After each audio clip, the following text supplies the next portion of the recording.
नमस्कार साथियों, स्वागत है आपका अपने YouTube चैनल भाषा निकेतन में। साथियों, हम बात करेंगे हिंदी साहित्य का संपूर्ण इतिहास। साथियों, हम इस श्रृंखला में पढ़ेंगे आज आदिकाल, और इससे पहले साथियों हम आदिकाल के 9 क्लासेस कर चुके हैं। और साथियों, यह जो हमारी श्रृंखला है TGT PGT के लिए बहुत ही महत्वपूर्ण है। TGT PGT के लिए स्पेशल क्लासेस है।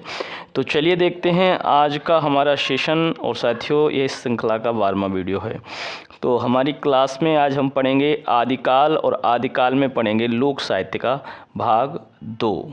तो देखिए, भाग 2 में हम क्या पढ़ेंगे साथियों। इससे पहले हमने जो पढ़ा है लोक साहित्य के अंतर्गत विद्यापति जी को पढ़ा है, और विद्यापति के बाद आज हम शुरू करेंगे ढोला मारूरा दूहा, जो ग्रंथ है ढोला मारूरा दूहा। ठीक है, इस ग्रंथ के बारे में जानेंगे। इसके बाद हम वसंत विलास को पढ़ेंगे। ठीक है, वसंत विलास, और वसंत विलास को पढ़ेंगे। इसके बाद साथियों हम शुरू करेंगे अमीर खुसरो। ठीक है, आज इन 3 महत्वपूर्ण बिंदुओं पर साथियों हम चर्चा करेंगे। तो आप लोग साथ बनाए रखिएगा। तो चलिएगा देखते हैं हमारी क्लासेस। तो देखिए साथियों, ढोला मारूरा दोहा। ठीक है, आज का हमारा महत्वपूर्ण बिंदु जो है वो है ढोला मारूरा दूहा। देखिए, इस ग्रंथ के बारे में हम समझेंगे पहले। ढोला मारूरा दूहा, देखिए यह जो ग्रंथ है साथियों, यह 11वीं सदी का ग्रंथ है। 11वीं सदी का ग्रंथ है। और यह ग्रंथ जो साथियों है, इसके जो लेखक हैं साथियों, वो हैं लेखक कल्लोल कवि। ठीक है, कल्लोल कवि। और साथियों, इस ग्रंथ की यह विशेषता है कि यह जो ग्रंथ है यह 2 कवियों का है, कल्लोल कवि और दूसरा कुशल लाभ। कुशल लाभ, ये 2 कवियों का ग्रंथ है। ठीक है, तो इसके 2 लेखक हैं, कल्लोल कवि और कुशल लाभ। देखिए, इस बात को हम समझेंगे कि कल्लोल कवि और कुशल लाभ इसके 2 कवि क्यों माने जाते हैं। देखिए, एक विशेष बात यह है, हमको विशेष बात देखनी है कि कौन सी है। विशेष बात है कि जो आचार्य शुक्ल जी हैं, आचार्य शुक्ल के अनुसार, ठीक है, आचार्य शुक्ल के अनुसार क्या मत है, शुक्ल के अनुसार उन्होंने कहा साथियों, क्या कहा है कि यह रचना जो है सर्वप्रथम 1473 में, ठीक है, 1473 में किसने लिखी है, कल्लोल कवि ने। कल्लोल कवि ने, यह कल्लोल कवि ने 1473 में लिखी। ठीक है, बाद में जो कुशल लाभ थे ये जैन कवि थे। जैन कवि कुशल लाभ। कौन है, कुशल लाभ। जैन कवि कुशल लाभ ने क्या किया, कुशल लाभ ने 1500 साथियों 61 में, है ना, 1561 में, लगभग 90 92 94 साल की बात है। 1561 में क्या किया, कुछ पद, है ना, कुशल लाभ ने इस पुस्तक में कुछ पद अपने जोड़ दिए। ठीक है, कुछ पद कुशल लाभ ने भी इस पुस्तक में ढोला मारूरा दूहा में जोड़ दिए। कुछ पद जोड़े 1561 में, किसने, कुशल लाभ ने। इसलिए इस पुस्तक को जो कुशल लाभ हैं और जो कल्लोल कवि हैं, दोनों की रचना मानी जाती है। मुख्यतः यह जो रचना है, ठीक है, इसके कवि कल्लोल कवि ही हैं। ठीक है, अब बात करेंगे इस पुस्तक में हम कि ढोला मारूरा दोहा, यह जो पुस्तक है यह किस भाषा की है। तो इस बात को हम जानते हैं। चलिए अगले पेज पे ही देखते हैं। देखिए, इस पुस्तक की जो भाषा है, भाषा कैसी है, भाषा जो है, देखिए इस पुस्तक की भाषा जो है साथियों डिंगल शैली की है। ठीक है, भाषा शैली जो है वो कौन सी है, भाषा शैली, तो भाषा शैली साथियों इसकी है डिंगल। और डिंगल माने साथियों होता है, कहें तो अपभ्रंश मिश्रित राजस्थानी। ठीक है, अपभ्रंश मिश्रित जो राजस्थानी है इसको हम डिंगल कह सकते हैं। ठीक है, डिंगल भाषा की यह रचना है, याद रखना है। और देखिए ढोला मारूरा दूहा के नायक कौन हैं। ठीक है, नायक अगर हम कहें इस पुस्तक के नायक कौन हैं, तो जो जयपुर के कछवाहा वंश के शासक थे राजा नल। ठीक है, ठीक है, जो नायक हैं कौन हैं, जयपुर के कछवाहा वंश के शासक कौन, राजा नल। राजा जो नल हैं, नल का जो पुत्र है कौन, ढोला। नल का जो पुत्र कौन है, ढोला। ठीक है, वो इसका नायक है। ठीक है, ये जो राजकुमार है पुत्र ढोला, वह इसका क्या है, वह इसका नायक है। याद रखना है आपको इस बात को कि जयपुर के जो कछवाहा वंश के जो राजा थे, शासक थे, उनका पुत्र ढोला ही क्या है, इसका नायक है। ठीक है साथियों, अब देखिए इसकी महत्वपूर्ण बात और देखते हैं, नायिका कौन है। साथियों इसकी नायिका देखते हैं कौन है। देखिए इसकी जो नायिका है, जो बीकानेर जिसको हम पूगल कहते थे पहले, पूगल के जो राजा हैं, ठीक है, पूगल के राजा पिंगल हुए। कौन हुए, पिंगल। उनकी पुत्री, पिंगल की पुत्री,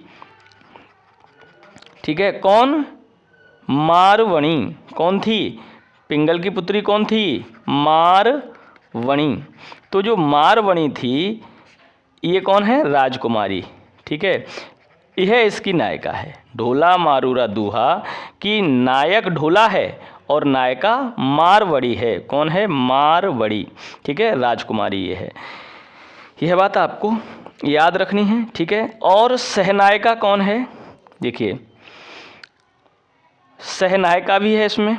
तो सहनायिका है साथियों, सहनायिका कौन है, सहनायिका मालवा की राजकुमारी है। मालवा की राजकुमारी कौन है, मालवणी। ठीक है, ये है मारवणी और ये है मालवणी, अंतर है, मालवणी। ठीक है, ये सहनायिका है, मारवणी नायिका है और नायक ढोला है।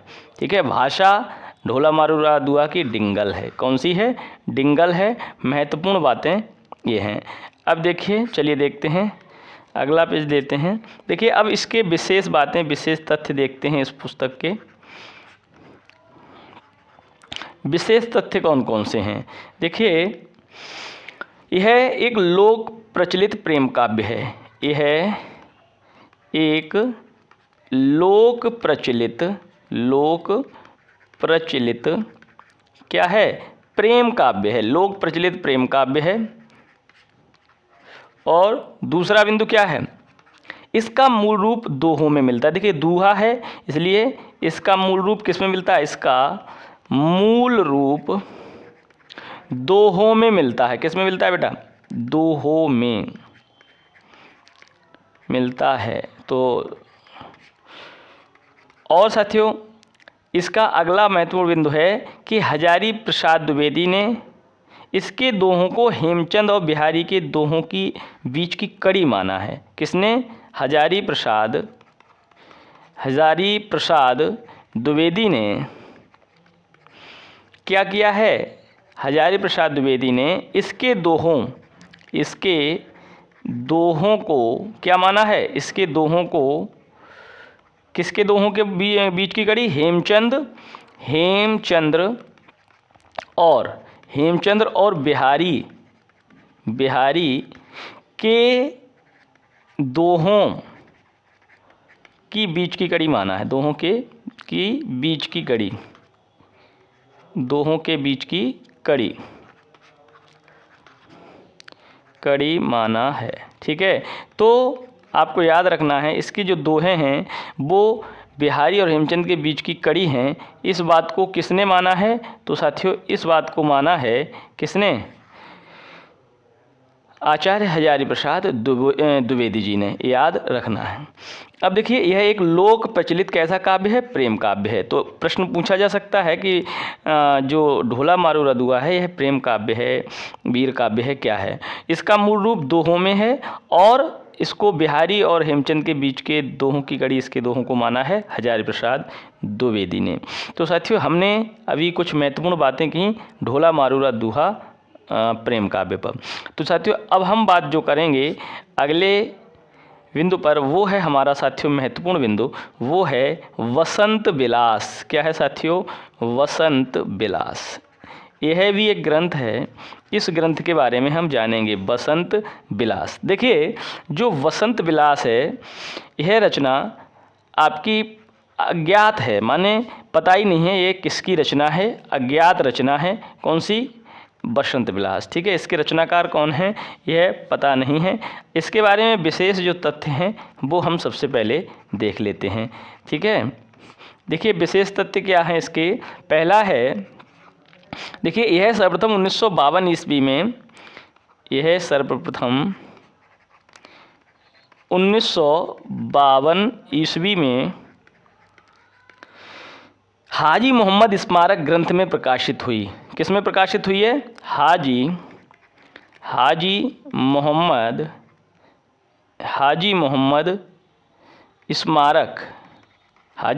स्मारक ग्रंथ में प्रकाशित हुई। कौन सी पुस्तक? वसंत विलास। ठीक है, ये सबसे पहले 1952 में प्रकाशित हुई। दूसरा महत्वपूर्ण तथ्य क्या है? इसके प्रथम संपादक श्री केशवलाल हर्षादय ध्रुव थे।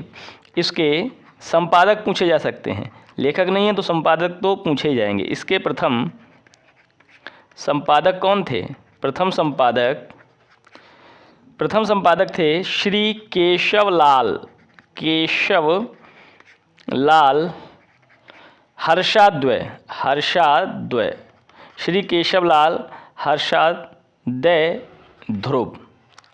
ध्रुव थे। ठीक है, और इसका अगला महत्वपूर्ण तथ्य है कि इसका समय माता प्रसाद गुप्त ने कब की? 13वीं शताब्दी बताया है। इसका समय किसने बताया है? माता प्रसाद गुप्त ने। इसका समय माता प्रसाद गुप्त ने कब का बताया है? 13वीं शती का बताया है। 13वीं शती का बताया है। ठीक है, याद रखना है, यह माता प्रसाद ने बताया है 13वीं शती का। अब इसमें देखिए, इसमें कुल कितने दोहे हैं? तो साथियों, इसमें कुल कितने दोहे हैं? तो इसमें कुल 84 दोहे हैं। कितने दोहे हैं? 84 दोहे हैं। यह बात आपको आनी चाहिए। इसमें कितने दोहे हैं? कुल 84 दोहे हैं। ठीक है, तो हमने वसंत विलास के बारे में क्या जाना वो देखते हैं। देखिए, माने यह सर्वप्रथम 1952 की रचना है। ठीक है, यह हाजी मोहम्मद स्मारक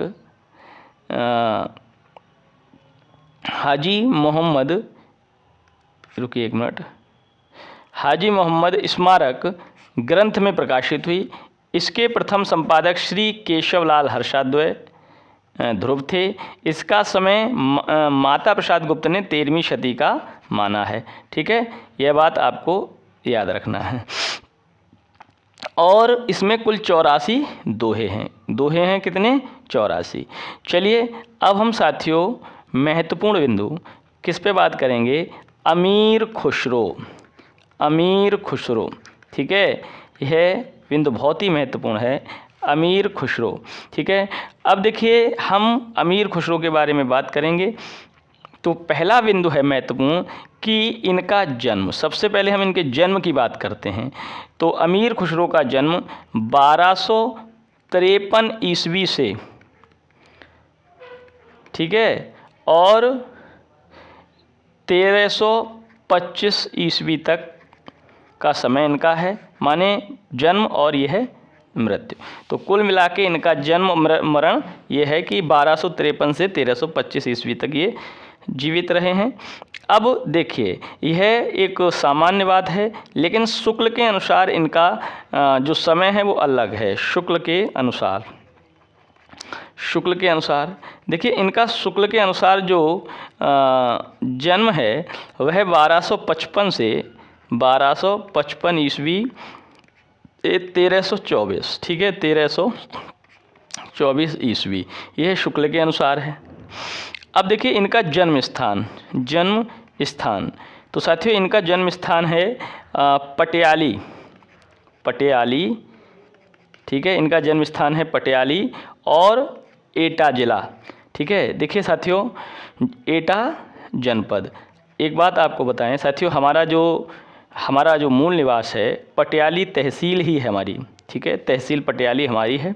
और अब यह जो पटियाली जो तहसील है यह वर्तमान में यह साथियों अब कासगंज जनपद में आती है, ठीक है, वर्तमान में यह कासगंज जनपद में आती है।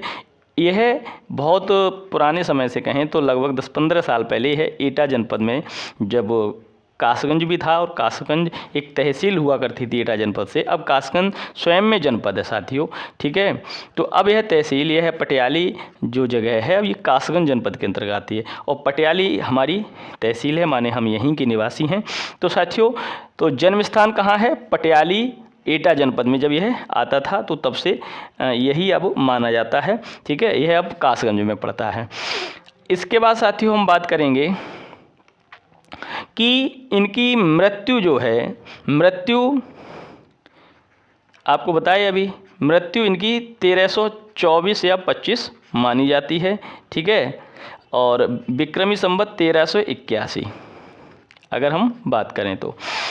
अब इनके उपनाम कौन कौन से हैं वो देखते हैं। उपनाम देखिए साथियों, इनका उपनाम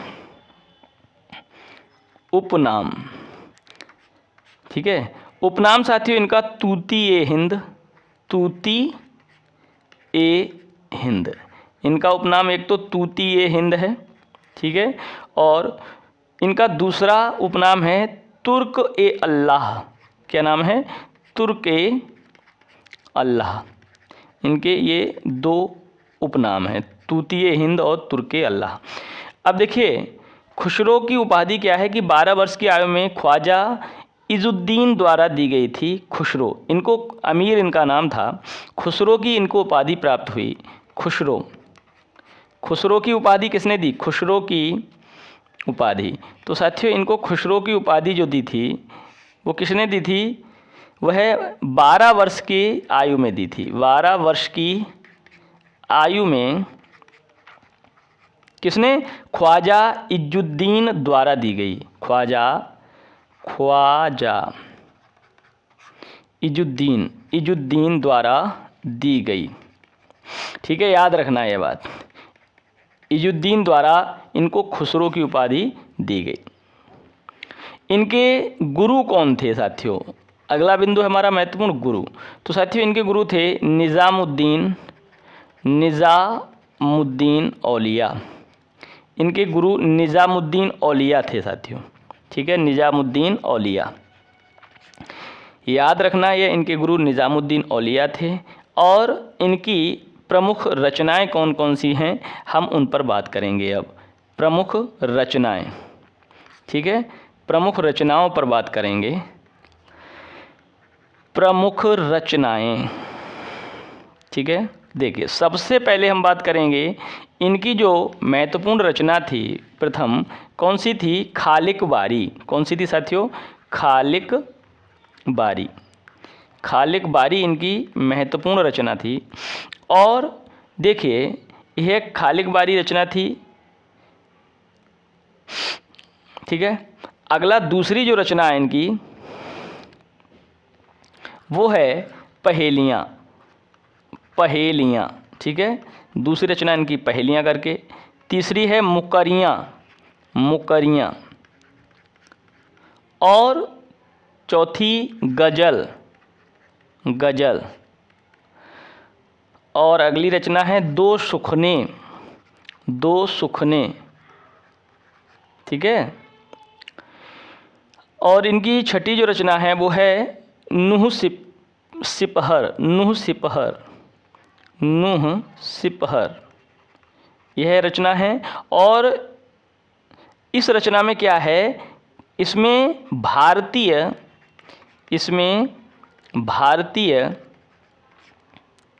बोलियों के संबंध में, भारतीय बोलियों के संबंध में,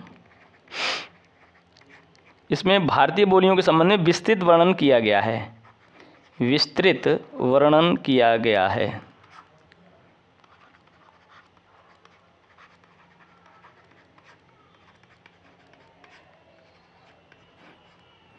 विस्तृत वर्णन किया गया है।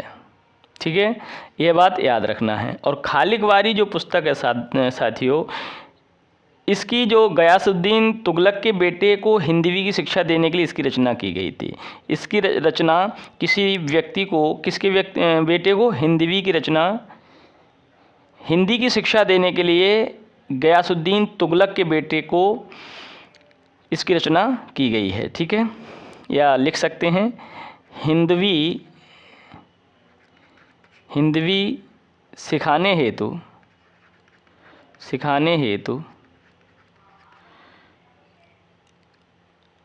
इसकी रचना की गई, इसकी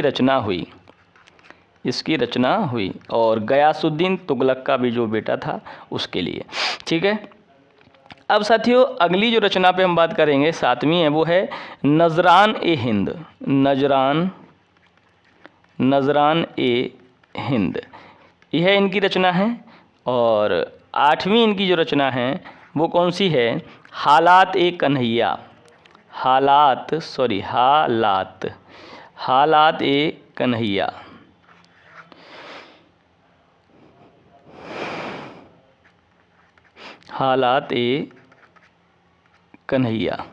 ठीक है, अब देखिए साथियों, हालात ए कन्हैया, इनकी ये कौन कौन सी प्रमुख रचनाएं हो गई। तो पहली है खालिक वारी। साथियों यह रचना जो थी वो गयासुद्दीन तुगलक के बेटे को हिंदी सिखाने के लिए की गई। इनकी अगली रचना पहेलियाँ, मुकरियाँ, गज़ल, दो शुखने और नूह सिपर। और साथियों जो नूह सिपर है इसमें भारतीय बोलियों के संबंध में विस्तृत वर्णन किया गया है। इनकी अगली रचना है नजरान हिंद और अगली है हालाते कन्हैया। तो ये इनकी महत्वपूर्ण रचनाएं हैं। ठीक है साथियों, अब चलिए देखते हैं साथियों विशेष तथ्य, इनके बारे में कौन कौन से महत्वपूर्ण तथ्य हैं, इन पर भी हम चर्चा करेंगे। तो विशेष तथ्य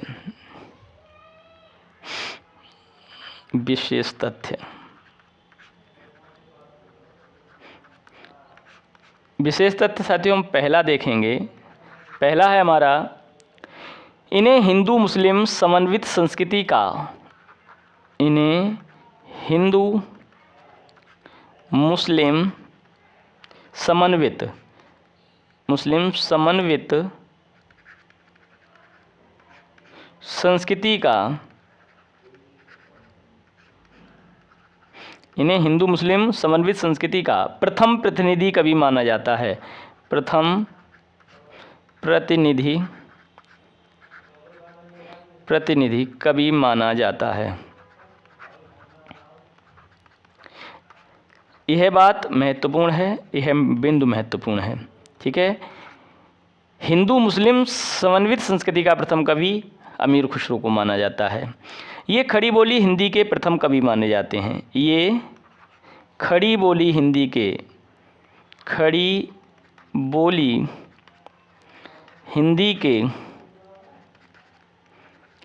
प्रथम कवि माने जाते हैं। ठीक है, खड़ी बोली हिंदी के प्रथम कवि माने जाते हैं। अगला बिंदु है इनकी रचनाओं का प्रथम संकलन। इनकी रचनाओं का प्रथम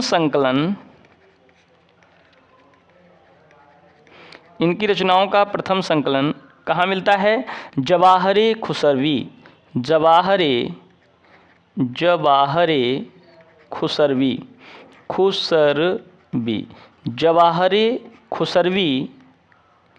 नाम से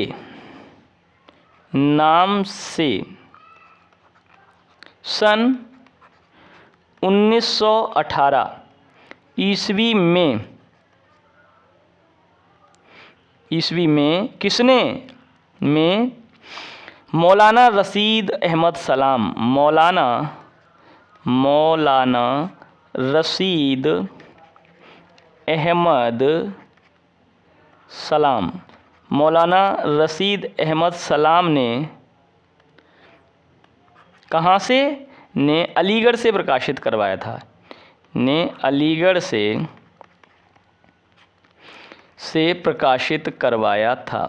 ठीक है, यह एक महत्वपूर्ण बिंदु हो गया। पहला इनका जो संकलन था। ठीक है, अगला देखिए, और जो इनका द्वितीय संकलन है, प्रथम संकलन की बात हमने कर ली, अब द्वितीय संकलन, इनका जो द्वितीय संकलन है, द्वितीय संकलन साथियों, द्वितीय संकलन 1922 ईस्वी में, 1922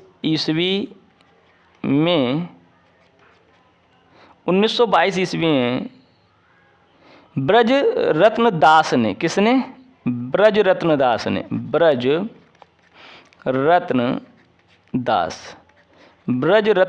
ने कहाँ से, नागरी प्रचारणी सभा काशी से, नागरी प्रचारणी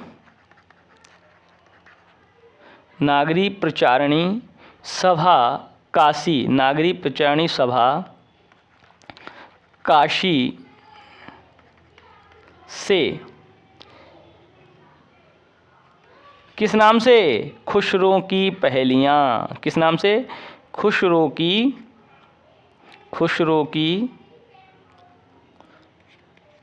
पहेलियाँ,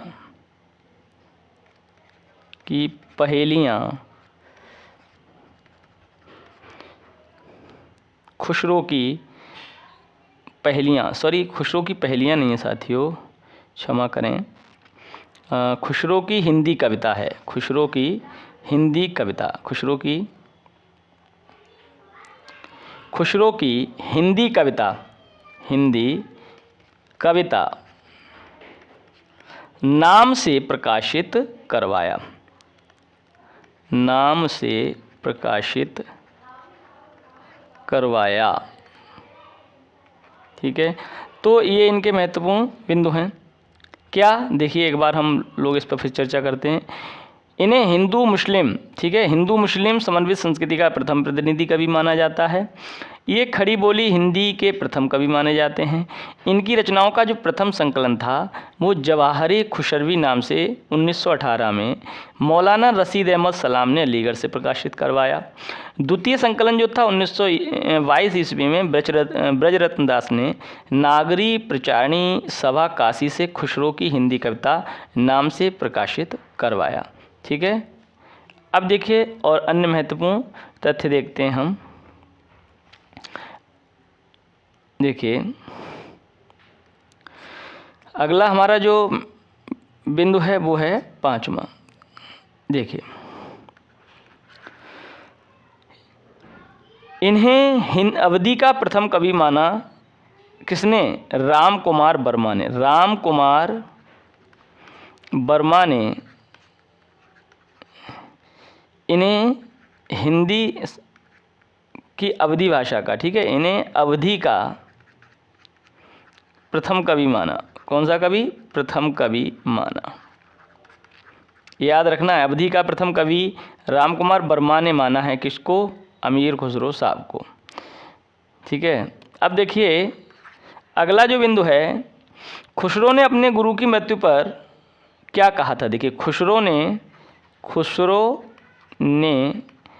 अपने गुरु की मृत्यु पर दुखी होकर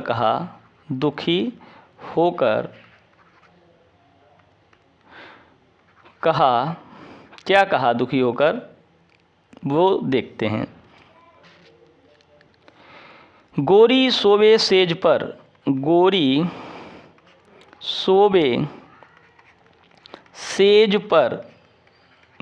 सोवे सेज पर मुख पर डारे केस, मुख पर डारे केस, गोरी सोबे सेज पर मुख पर डारे केस, चल खुसरो घर आपने, चल खुसरो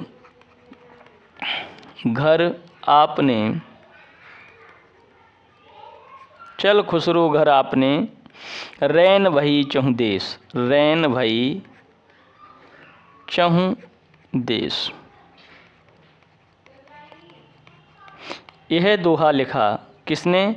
अमीर खुसरो साहब ने अपने गुरु की मृत्यु पर दुखित होकर। ठीक है, चलिए अब हम अगले बिंदु पर चर्चा करेंगे। महत्वपूर्ण बिंदु और कौन कौन से हैं देखिए। अन्य महत्वपूर्ण तथ्य हैं, अन्य महत्वपूर्ण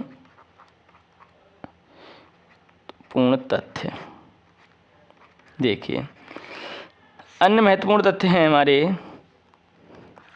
देखिए साथियों, मध्यकाल में प्रचलित अरबी फारसी शब्दों से मिश्रित खड़ी बोली क्या कहलाती थी? रेखता कहलाती थी। ठीक है,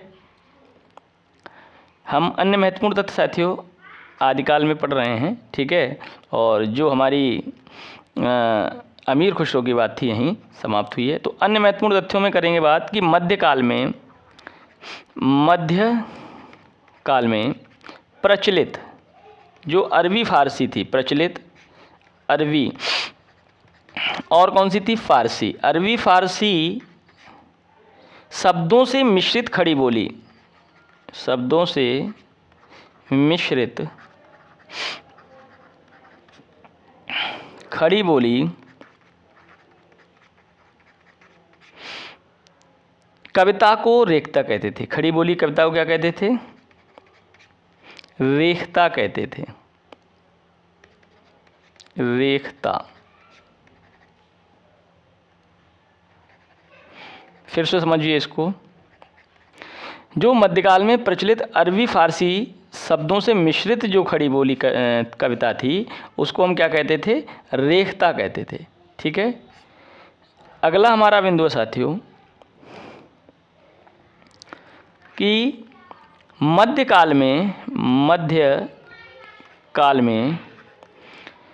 दक्कन के मुसलमानों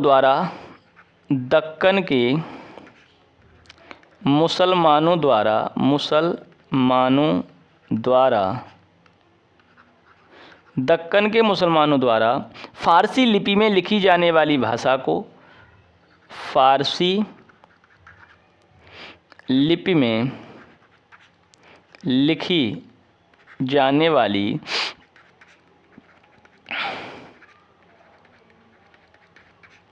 भाषा को क्या कहा? दक्षिणी हिंदी कहा। क्या कहा? दक्षिणी हिंदी कहा। दक्षिणी हिंदी किसने कहा है साथियों? तो दी कहा। अब देखिए अगला बिंदु है जयचंद प्रकाश,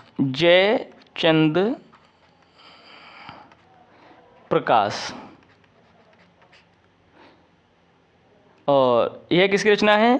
भट्ट केदार, जयचंद प्रकाश। और कौन सी? जयमयंक जस चंद्रिका, जयमयंक जस चंद्रिका, यह किसकी रचना है? मधुकर कवि। ये कब की है? 1186। मधुकर कवि,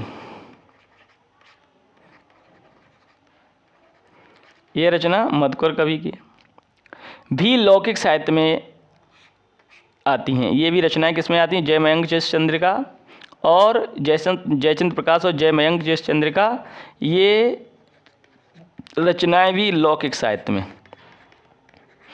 किसमें आती हैं? लौकिक साहित्य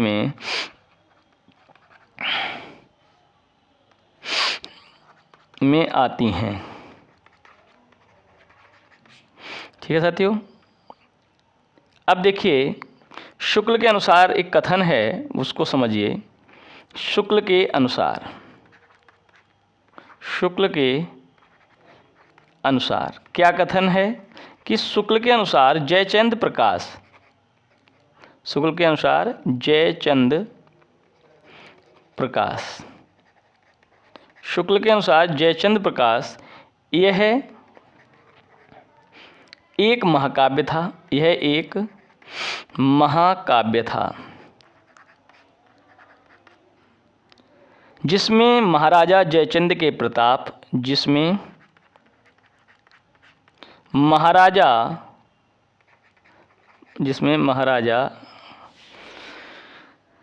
जयचंद, जिसमें महाराजा जयचंद के प्रताप और पराक्रम का वर्णन है, जयचंद के प्रताप व पराक्रम का वर्णन है। ठीक है, ये बात आपको याद रखना है। और देखिए साथियों, महत्वपूर्ण बातें एक दो और हम करते हैं।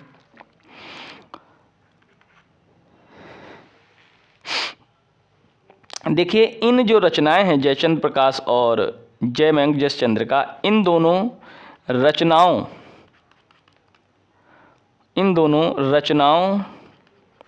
का उल्लेख कहाँ मिलता है? राठौड़ा रीख्यात,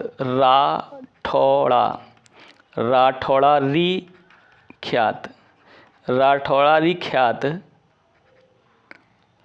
में मिलता है। ठीक है,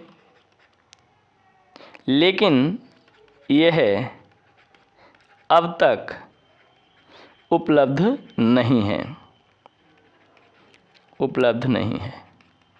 ठीक है, और महत्वपूर्ण बात है, अमीर खुसरो आदिकाल के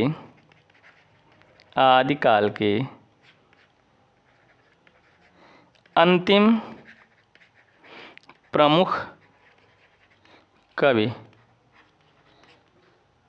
माने जाते हैं।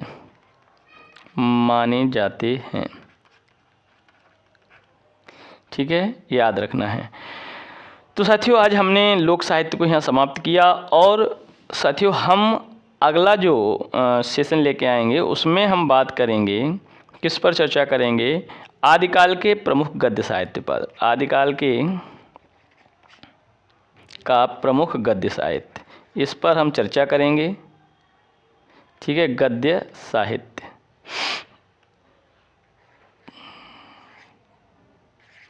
आदिकाल का प्रमुख गद्य साहित्य पर चर्चा करेंगे। ठीक है, इसके बाद हम भक्तिकाल को पढ़ेंगे। तो अगले सेशन में हम इसी पर महत्वपूर्ण चर्चा करने जा रहे हैं साथियों, तो साथ आप लोग बनाए रखिएगा, और फिर भक्तिकाल को भी शुरू करेंगे। तो वीडियो कैसा लगा आप लोग कमेंट सेक्शन में ज़रूर बताएं। फिर मिलते हैं अगले वीडियो में, तब तक के लिए नमस्कार।